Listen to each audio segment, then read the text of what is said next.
The Little Sister is a scary story about a boy whose sibling is murdered. She comes back seeking revenge, and he tries his best to help her. My little sister was only 7 years old when she was killed. We found her lying dead in a ditch. It was late at night and the rain was pouring down, washing the blood from her pale white skin. Her throat had been cut.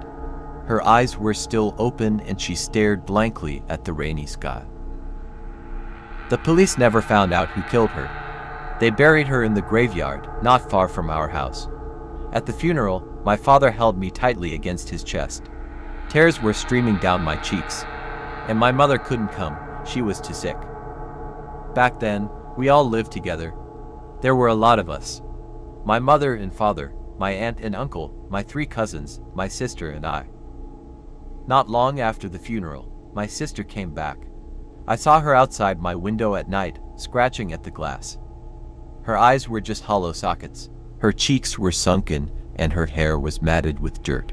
Her thin lips were drawn back from her teeth in a sickly grin. Every night, she just stood there in the rain, clawing at the window, silently begging to be let in. Eventually, I couldn't take it anymore. I opened the window and she crawled inside. She stank of the grave. She was cold to the touch. Deathly cold. She didn't speak. She never said a word. She just curled up in the corner and watched me as I slept.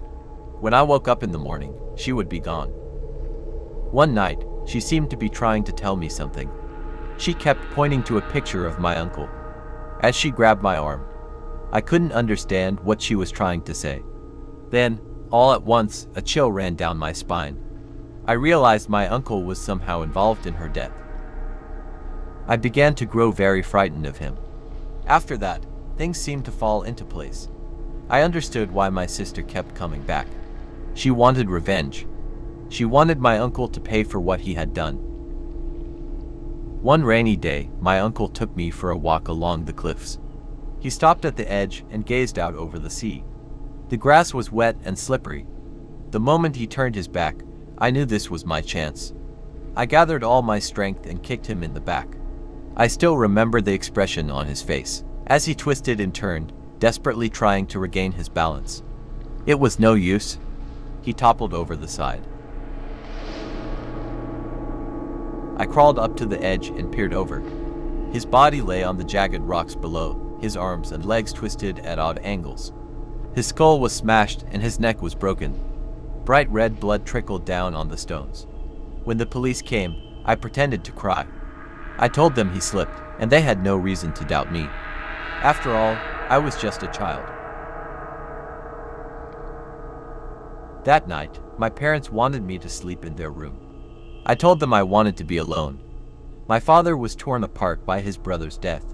I didn't have the heart to tell him the truth. I waited for my sister, but she didn't come. Before I went to sleep, I left the window open. In the middle of the night, I was woken by the sound of screaming. My sister was kneeling on the floor of the bedroom. She was writhing in pain and her fingernails were scratching at her face. She was a mess. Her face was bloody and her skin was hanging off. "What have you done?" She screamed at me, over and over. I was so scared, I couldn't move.